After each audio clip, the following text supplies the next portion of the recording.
கன்னியாகுமரி மாவட்டம் நாகர்கோவிலில் அமைந்துள்ள மாவட்ட ஆட்சியர் அலுவலகத்தில் மின்னஞ்சல் மூலம் வெடிகுண்டு மிரட்டல் வந்தது குறித்து அலுவலக பணியாளர்கள் போலீசாருக்கு தகவல் அளித்தனர். இதனைத் தொடர்ந்து சம்பவ இடத்திற்கு வந்த போலீசார் மற்றும் வெடிகுண்டு நிபுணர்கள் தீவிர சோதனை மேற்கொண்டனர்.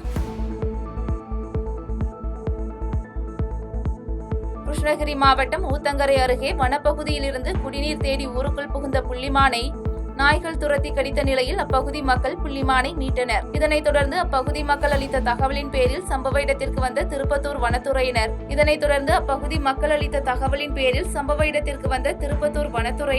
புள்ளிமானை மீட்டு ஜவ்வாதுமலை வனப்பகுதியில் பாதுகாப்பாக விட்டனர்.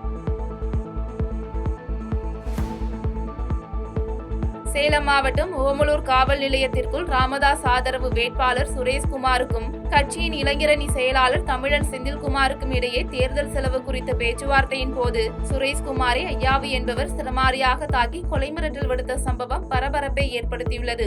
இதனைத் தொடர்ந்து சுரேஷ்குமார் அளித்த புகாரின் பேரில் ஐயாவு என்பவரை கைது செய்த போலீசார் இதுகுறித்து விசாரணை மேற்கொண்டனர். தேனி மாவட்டம் கொடிவிலார்பட்டி மற்றும் அதன் சுற்றுவட்டார பகுதியில் சூறாவளி காற்றுடன் பெய்த கனமழை காரணமாக பல்வேறு பகுதியில் தென்னை மற்றும் வாழை மரங்கள் காற்றில் சரிந்து விழுந்து சேதமடைந்தது. இந்நிலையில் விவசாய கூட்டுறவு சங்கத்தில் கடன் பெற்று விவசாயம் செய்து வந்ததாக கூறும் தோட்டத்து உரிமையாளர்கள் தங்களுக்கு வாழை நல்ல மகசூல் தரும் நேரத்தில் இந்த சேதம் ஏற்பட்டதால் கடும் நஷ்டத்தை சந்தித்து இருப்பதாக வேதனை தெரிவித்துள்ளனர். நாங்க விவசாய குடும்பத்தை சேர்ந்த பெண்ணு. நாங்க இப்பதான் கடன் வாங்கி கூட்டுறவு பேங்க்ல கடன் வாங்கி வாழையும் 500 வாழையும் 4 ஏக்கர் தென்னை மரமும் கண்ணு புதுசாக நட்டோம். வாழை மரம் கரெக்டாக அறுவடை நேரத்தில் மகசூல் நேரத்தில் நேற்று பேருந்து மழைனால ஃபுல்லாக சேதம் ஆயிடுச்சு. என்ன பண்ணுறேனே தெரியல. ரொம்ப மன கஷ்டத்தில் இருக்கும், வருத்தத்தில் இருக்கும். புதுச்சேரி மாநிலம் காரைக்கால் மாவட்ட பாஜக சார்பில் நிரவி திருப்பட்டினம் தொகுதிக்கு உட்பட்ட தூய்மை பணியாளர்கள் மற்றும் ஆட்டோ ஓட்டுநர்களுக்கு 5 லட்சம் ரூபாய் மதிப்பிலான விபத்து காப்பீடு செய்யப்பட்டது. இந்த 5 லட்சம் ரூபாய் காப்பீடு திட்டத்தை ஏழை எளிய தொழிலாளர்களுக்கு செய்திருப்பது மன நிம்மதி அளிப்பதாக திருப்பட்டினம் தொகுதி பாஜக வேட்பாளர் மீனாட்சி சுந்தரம் தெரிவித்தார்.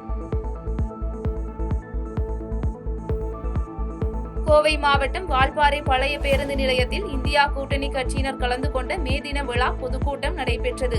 மேலும் ஏஐடியூசி கட்சியின் தாலுகா செயலாளர் மோகன் தலைமையில் நடைபெற்ற நிகழ்ச்சியில் மத்திய அரசு அமல்படுத்தியுள்ள தொழிலாளர் விரோத சட்டத்தை எதிர்த்து இந்திய கூட்டணி கட்சியினர் தொடர்ந்து வலியுறுத்தி வருவதாக தெரிவிக்கப்பட்டது. தருமபுரி மாவட்டம் உம்மியம்பட்டி அருந்ததியர் காலனி பகுதியில் பலத்த காற்றுடன் பெய்த கனமழை காரணமாக 25க்கும் மேற்பட்ட ஓட்டு வீடுகள் சேதமடைந்த நிலையில் மின்கம்பங்கள் முறிந்து மின்சார துண்டிப்பு ஏற்பட்டது. இதனால் அவதியடைந்த மக்கள் புதிய மின்கம்பங்களை உடனடியாக மாற்றி கிராமத்திற்கு மின்சார வசதி ஏற்பாடு செய்து தர வேண்டும் என கோரிக்கை வைத்துள்ளனர். செய்திகளை உடனுக்குடன் தெரிந்து கொள்ள கீழ்கண்ட கேபிள் மற்றும் டிடிஎச் நெட்வொர்க்குகளில் எம்நாடு செய்தி தொலைக்காட்சியை காணுங்கள். பாதகம் செய்பவரை கண்டால் நாம் பயம் கொள்ளலாகாது பாப்பா. மோதி மிதித்து விடு பாப்பா, அவர் முகத்தில் உமிழ்ந்து விடு பாப்பா. அண்மை செய்திகளை உடனுக்குடன் தெரிந்து கொள்ள இணைந்திருங்கள் எம்நாடு தொலைக்காட்சியுடன்.